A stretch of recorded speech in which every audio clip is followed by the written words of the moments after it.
আমার বাড়ির ভিতরে পড়বে। এইগুলো কি মেনে নিয়ে যায়? আপনি একটু বলেন তো ভাই।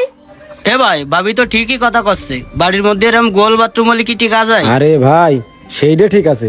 এখন বাপের জায়গা আছে এইটুকুনি, ওর ভাগের জায়গার ভিতরে ও গোল করলো কি বাথরুম করলো সেইটা দেখতে গেলে তো আমার হচ্ছে না, মিলমিশ করে তো সবাই থাকা লাগবে। তারপরেও বাড়ির ভিতরে এরকম পরিবেশ হলে থাকা যায় না। তোদের বাড়ির যে পরিবেশ, আমার তো এমন আসতেই মন চায় না। আসা যায় না, আসিস নি, তোর পায়ে ধরে কেমন ডেকে নেছি, যা এখান থেকে, যা মাথা খাটবে। আর তোমার কাছে রাঁধতে যাও। আমি কিছু বললেই তো ঘ্যান ঘ্যান করা হয়ে যায়। এরে বিয়ে করে তুমি কোন ঘুটা খাইছি, এত ঝকাটে আমি আমার সময় জীবনে দেখিনি। বাড়ির ভিতরে সব এমন কাজ করবার ক্ষতি হচ্ছে, বাড়ির ভিতরে থাকা যায়? থাকার কোনো পরিবেশ নেই, মনে হচ্ছে বস্তিতে বসবাস করতেছি। কি আর বলবো মানুষের, বললেই তো আমার দোষ। আর ঘরে একজন রয়েছে মেনসা, তার কাছে বলেও শান্তি নেই আমার। এই বাড়ি থাকলে আমার দম বন্ধ হয়ে যাচ্ছে। এই পরিবেশে থাকা যায়? এবার বিয়ে গায়ে লাগা কথাবার্তা কইস না কিন্তু একদম। কি গায়ে লাগানো কথা বলতেছি রে? কি গায়ে লাগানো কথা বলতেছি? একদম মুখ সামলে কথা বলবা। সবসময় গায়ে টেনে টেনে কথা বলো। আমি তো আমার মতো করে বলতেছি, আমি কি তোমার বলতেছি কিছু? তা তোর মুখ দিয়ে করছিস তুই কোয়া, তা তুই আমার এই গইলির কথা কবি কেন? তা গলির কথা বলবো না?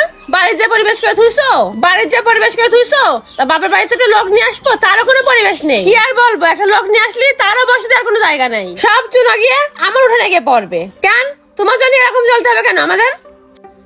আরে আমার জমিদারের মাই, তোমার বাপের বাড়ি গেলাম না আমি বাইর বিয়েতে, যাই দেখে এলাম না তোমার বাপের বাড়ির কি অবস্থা।